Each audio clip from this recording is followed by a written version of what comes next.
হয় ৩১ অক্টোবৰত মুক্তি লাভ কৰিব জুবিন গাৰ্গৰ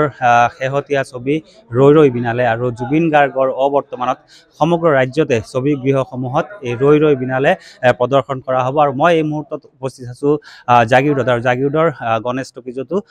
জুবিন গাৰ্গৰ এই অন্তিমখন ছবি ৰৈ ৰৈ বিনালে প্ৰদৰ্শনৰ ব্যৱস্থা কৰা হৈছে যিহেতু প্ৰায় ৬-৭ বছৰ ধৰি এই হলটো বন্ধ হৈ আছিলে কিন্তু তাৰ পিছতো দেখা গৈছে ৰাইজৰ বিপুল দাবীত বা বিভিন্ন দল সংগঠন বা জুবিন অনুৰাগীসকলৰ বিপুল দাবীত আচলতে এই হলটো পুনৰ মেৰামতি কৰি থকা হৈছে আৰু খুব শীঘ্ৰেই এই ৰৈ ৰৈ বিনালে ছবিখন ইয়াত প্ৰদৰ্শন কৰা হ'ব পৰিচালকসকল আছে আমি তেওঁৰ পৰা প্ৰথমতে কিছু কথা জানি ল'ম যিহেতু ৬-৭ বছৰ ধৰি হলটো বন্ধ হৈ আছিলে কিন্তু এইবাৰ ৰৈ ৰৈ বিনালৰ বাবে পুনৰ মেৰামতি কৰা হৈছে আৰু প্ৰদৰ্শন কৰা হ'ব কেনেধৰণৰ ব্যৱস্থা লৈছে আপোনালোকে লাগি আছোঁ দিনে ৰাতিয়ে ইলেক্ট্ৰিকৰ কামৰ পৰা সাউণ্ড সিস্টেম সব চেক কৰিব লগা সব ঠিক কৰিব লগা হৈছে ৰং চংবিলাক বেয়া হৈ গৈছে এইবিলাক ঠিক কৰিব লগা হৈছে চিট টিটবিলাক বহুতখিনি ভাঙি গৈছে বেয়া হৈ গৈছে এইবিলাক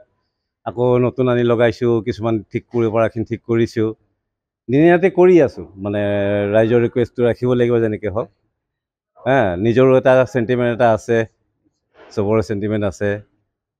চেষ্টা কৰি আছোঁ যিমান সোনকালে পাৰোঁ নিশ্চয় নিশ্চয় ইতিমধ্যে ৰৈ ৰৈ বিনালে যি পোষ্টাৰসমূহ আছে আমি দেখুৱাইছোঁ এনেধৰণে পোষ্টাৰো আহি পাইছে জাগিৰোডত আৰু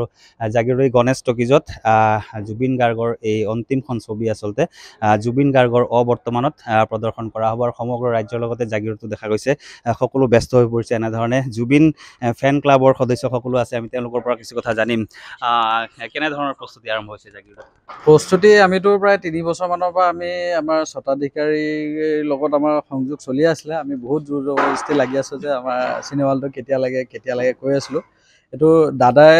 প্ৰায় 5 বছৰমান মানে ক'ভিড শেষ হোৱাৰ পিছত তেওঁ যেতিয়া মুম্বাইৰ পৰা সেই ঘৰত কিছুদিন আছিলে তাৰপিছত আমি এদিন খবৰ ল'ব যাওঁতে কৈছিলে প্ৰায় 5 বছৰমানৰ ওচৰা-ওচৰি কথা তেতিয়া কৈছে মই শেষখন ছবি কিন্তু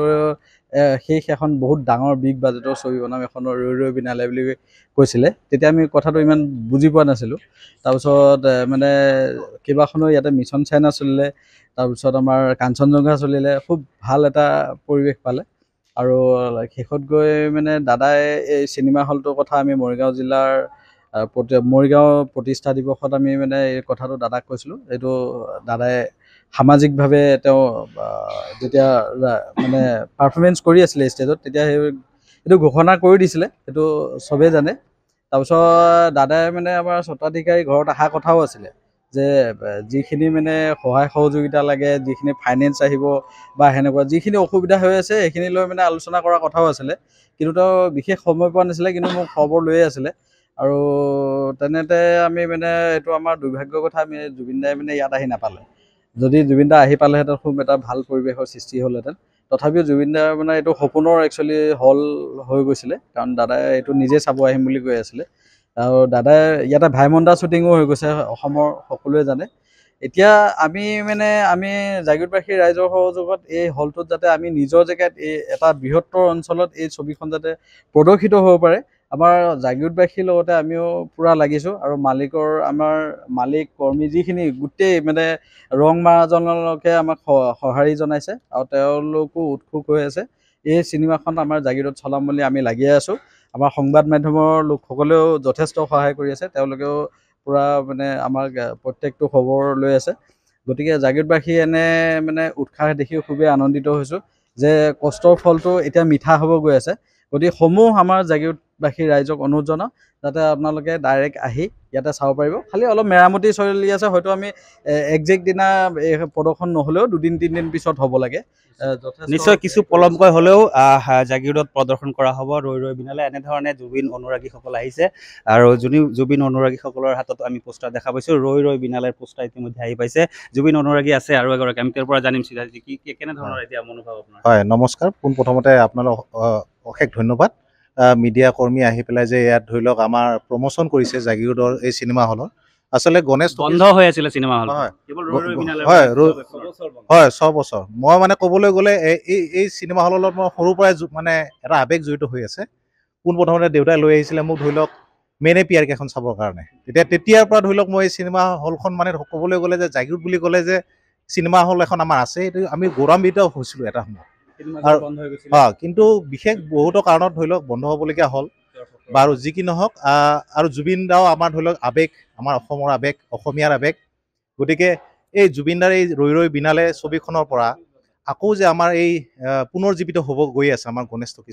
টকিজটো, তাৰ বাবে মই খুব উল্লাসিত। আৰু জাগিৰোডবাসী ৰাইজ হিচাপে আমি বিচাৰিম যে গণেশ টকিজো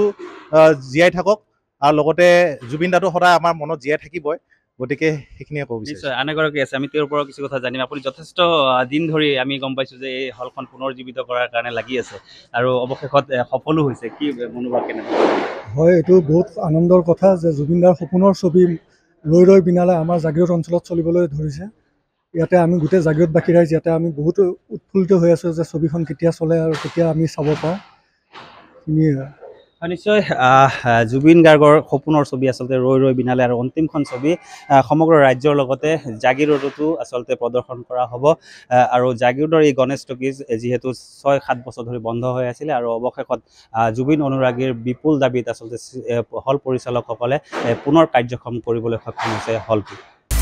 আপুনি বিচৰা বাতৰি পাব কেৱল নিউজ 18 এপত। নিউজ 18 এপ ডাউনলোড কৰিবলৈ স্কেন কৰক এই QR কোড। গুগল প্লে ষ্টৰতো পাব এই নিউজ 18 এপ।